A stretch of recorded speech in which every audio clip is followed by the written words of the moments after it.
Alright, so we're going to talk about water. I know that it seems like we've been talking about water forever, and you guys did a really good job yesterday talking about the water wars. So here's some definitions and a couple of real vocabulary that you're going to have to know regarding water.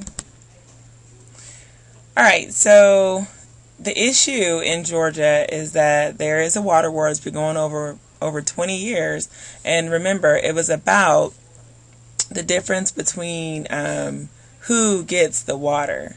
So Lake Lanier is right about here, and Atlantans use that for showering, for everything.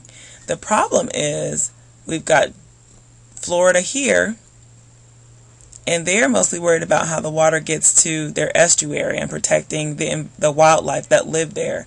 See, at the estuary, the water is salt water and fresh water, and so only certain organisms can live there. Okay? So Floridians are not necessarily needing that water to live and to drink like in Atlanta. Alright. And then we have here, right here on the coast, on the border between Georgia and Alabama. And Alabama has an energy project going, and they would like to use the water for nuclear energy. How does that happen? We will learn about that later. But just understand that this state is going to want to rely on some of that water just for electricity purposes. So we've got three different issues. The problem is the water originates in Georgia. It's trapped here in Lake Lanier, and there's more reservoirs and Beaufort Dam that's being built up that's actually making this a slow trickle as opposed to being a full-fledged flow of water. So that's something that you definitely are going to be wanting to watch out for if you're living in any of these areas. Alright, so the amount of usable water that we have, basically, if these all dots represented all the amounts of water that we have on Earth, how much of it would we have for drinking? And basically, so we have all the blue dots are water on Earth, that's salt water, the dark blue. Then we have these dots that are, what? 2% of water, and that's frozen. We can't use that. That's in glaciers. So really, the only amount of water that we have to use for drinking water or for fresh water is this one right here.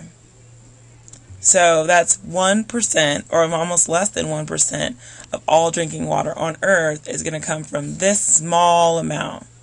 Now, where in the world would this small amount be? We know this would be in the oceans, and this would be in the glaciers, right? So where is that red circle water going to come from? And that's what we're going to talk about today. Alright, so what is surface water? Surface water is going to be the water that we can mostly use only for humans, and it's on land.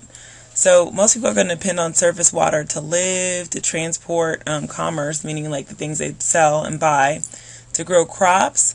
We're also using surface water like lakes and rivers for fishing. And we're also going to use surface water for hydroelectric power. Now, hydroelectric power is how water spins a turbine and creates energy for people to use, like electricity. Alright. River systems are an area of rivers, and then there's a network of tributaries, which means little breaking off points from that river that come from a large river. Let's look at our watershed. So, just like the picture before, we've got Georgia, Alabama, and Florida. We share this watershed, which is the Chattahoochee, and then but you also have these little things that break off here in random places, and those are called tributaries. But the general area that this water supplies is called its watershed. Now, the problem about pollution is that if pollution were to enter up here near Lake Lanier, then the entire watershed will be affected.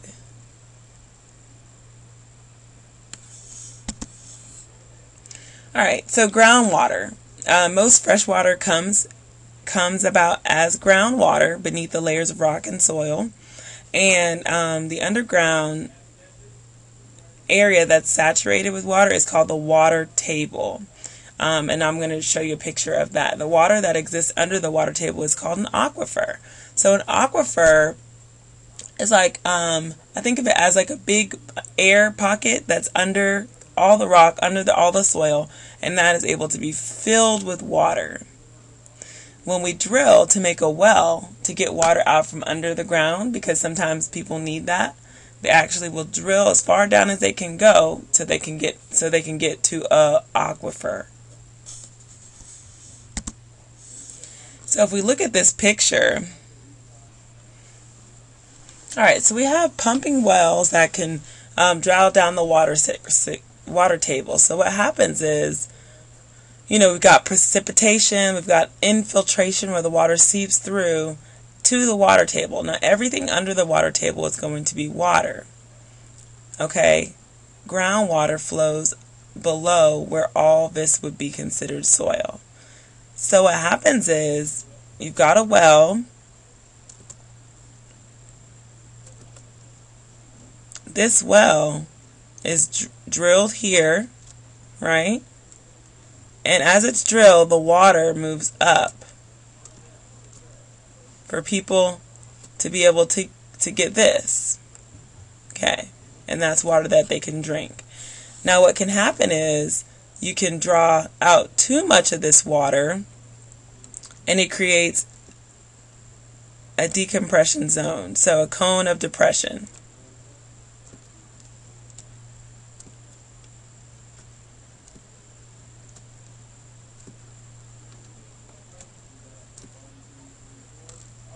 Now, the cone of depression basically shows that there's water that's being taken out of the aquifer, and if that happens, it could possibly lead to too much of the water leaving the aquifer, and that would be considered an overdrawn or overdraft, kind of like if you're at a bank.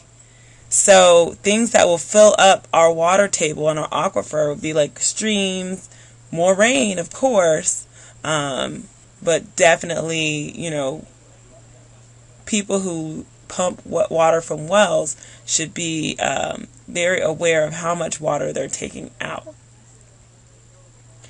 Okay, that's it so far, and we'll continue the next day and talk about what we do to use the water and also how we can recycle and preserve the water that we have.